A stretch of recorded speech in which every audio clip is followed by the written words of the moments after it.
we're going to talk about how you can mitigate shoulder pain. Get shoulder pain maybe down the road, maybe you don't have anything right now, but this will definitely help you in the long run. And we're specifically going to talk about something called internal rotation in the shoulder, external rotation in the shoulder. It's just a function of how the shoulder works, and it can do that in all directions. One thing that you want to keep in mind is that external rotation will create stability. It usually involves you to actively work with your muscles to create that external rotation. Internal rotation is usually where you're deactivating, but it also creates stability, but it's more hanging on the joints. So muscles are not there, but now you're hanging on like the tissues inside the joints.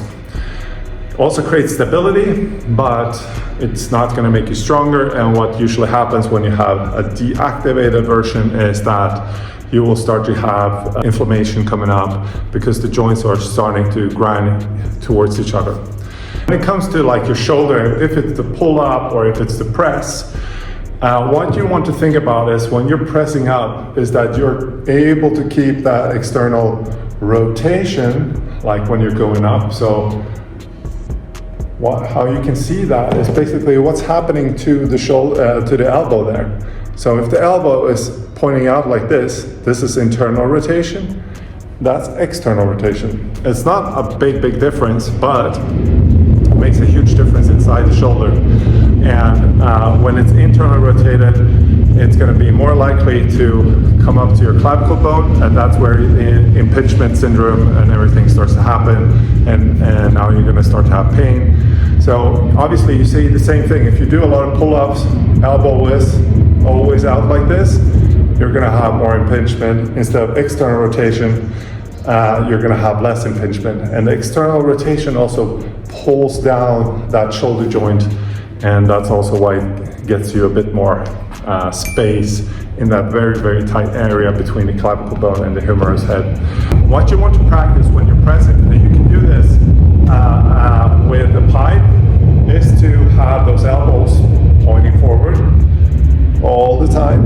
Press up and down. You don't want to get the elbows to press outwards. Same thing when you do a push-up on the ground. So I'm just showing here so you can see how it would look like. If you have your elbows like this, that's going to be external rotation. But if you are creating external rotation in the shoulder, the elbows are going to move more in that 45-degree angle. Yes! Right? Internal, that's going to be more external. Do this push-up and the press. Also, again, like we talked about in the pull-up, we're actively here, not having those elbows flaring out. This will save you a lot of pain.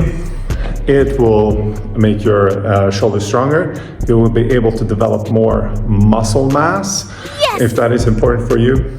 But I think most of us just want to feel healthy and not have pain when we're training or when we're just playing outside or when we're something up the shelf or so. One of the most common problems people have when they turn old is that they cannot put cups. They're not able to put it on the shelf basically, and now everything starts to be like in this level. We want to live long, we want to be strong, so be mindful, think about the external rotation in the shoulder, and let me know if that helps you.